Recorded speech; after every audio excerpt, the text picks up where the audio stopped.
Ahoy, Peter here from Bryter Training, and welcome to our Introduction to Leadership series of videos. Whether you're new to leadership, aspiring to move into a management role, or a seasoned professional, these videos are designed to allow you to self-reflect, check your knowledge and application of key leadership concepts.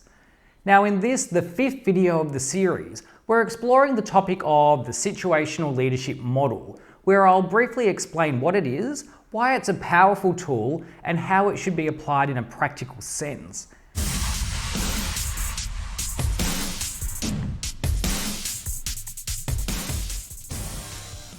If you haven't already, please remember to hit like and subscribe. It helps us to know that we're on the right track, and we really are grateful to everyone that subscribes and for your comments and support and input into our topics. If you've been watching the series, you will have considered the difference between a manager and a leader, and it gets a lot more complicated when you then look at applying leadership competencies and how you influence the culture to set yourself and your team up for success.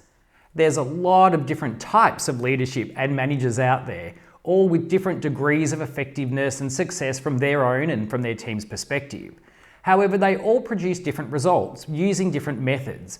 And importantly, they influence the culture of an organisation based on their chosen style. Look at these examples. Would you say that they're managers, leaders, both, or neither?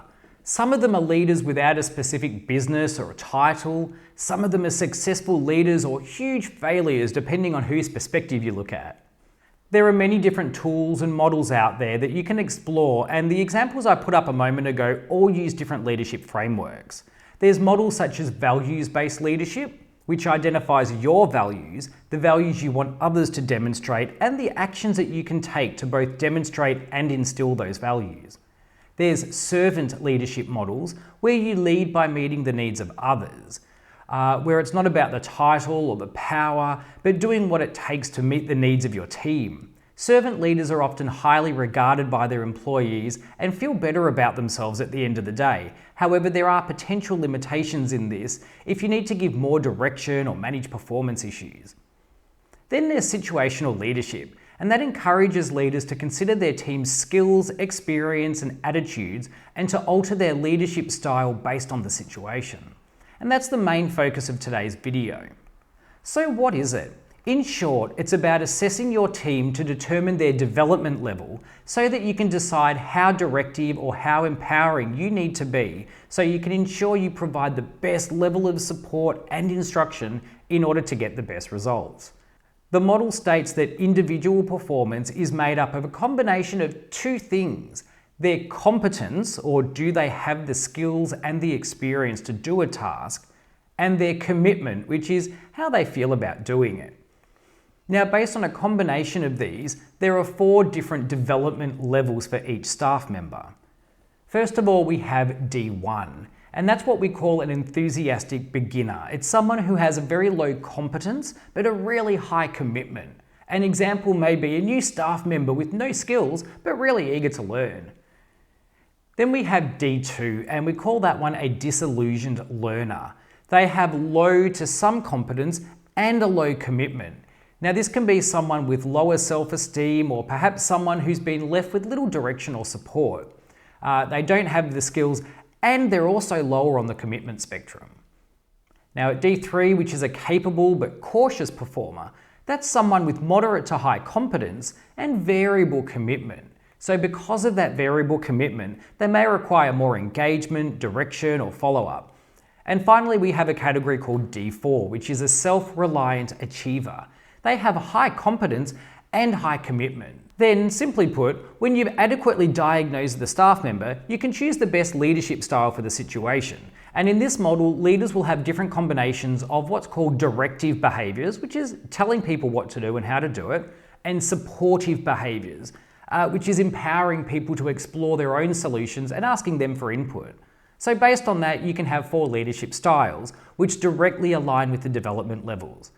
First of all, we have S1, or directing. So that's a really high directive behaviour and a low supportive behaviour. So this is where the leader provides very specific direction about the goals, shows and tells how to do things, and closely tracks the individual's performance in order to provide frequent feedback on the results.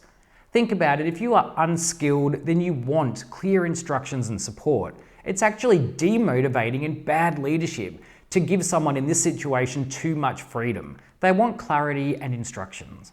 Then there's S2, referred to as coaching, and that's high directive behaviour and high supportive behaviour. So the leader explains why, solicits suggestions, praises behaviours that are approximately right, and continues to direct the goal or the task accomplishment. Now remember, D2 is lower skill and a poorer attitude, so you want to actively support and inspire them, which means clarity and respect. Now the next leadership style is S3, or supporting, and that has low directive behaviour, since they've already got the skills, and a high supportive behaviour. So the leader and the individual make decisions together, and the role of the leader is to facilitate, listen, draw out, encourage, and support. The last leadership style is S4, or delegating. So the leader empowers the individual to act independently with appropriate resources to get the job done. In other words, tell them what you need and get out of their way. The key thing here to note is that these ratings are task specific. So you don't say, I have a D4 staff member. You say, when it comes to doing this specific activity, the staff member is D4. Now, we've worked with many organisations where managers have one single leadership style that they apply to everyone. So if you only have one style, then sorry, but you're using the wrong one about 75% of the time. Often managers lead based on their own personality preferences, and they're not using the one which is the most influential, most inspiring, or the most effective. And again, it depends on if you want to be just a manager or whether you want to both lead and manage. The other thing we often see is that they label experienced, high-performing team members as D4 in everything. As a result, the employee is assigned tasks or projects when they're not clear on the requirements, they're unclear on what they have to do, and possibly they don't have the experience or the skills to do the task without clearer direction. This then leads to stress and disillusionment of that staff member. They effectively become D2 for that task. And the manager then gets irritated because the work isn't done fast enough or to the standard that they had in their minds. And it's through no fault of the staff member. While they would hopefully have the confidence to speak up if they don't know what they're doing, many times people won't do this because they don't want to show gaps or the managers don't listen to their concerns. So situational leadership is incredibly powerful because it means that you assess each activity that you assign to your team. It ensures that you give appropriate instructions, clarity in your communication, and the right degree of support. It helps you to assess if there's a motivational or a commitment issue within your team that you need to address via appropriate motivation and inspiration techniques. It helps you to get out of the way of your skilled and motivated team members and thus frees you up to work on other things. So that's the end of this introductory topic, just sharing our experience in using the situational leadership framework. But remember, professional growth involves honest reflection, disciplined practice, and ongoing review. Actively stopping to consider the competency and commitment of your team for each activity that they need to do can help you to motivate them and to produce the best results. And you'll be taking massive strides toward being a great leader and setting your team up for success. To share your experiences or questions, please leave a comment below or reach out to us directly. If you're interested in organising skills training for your own team, our contact details can be found in the description below. Thanks again for tuning in and have a great day.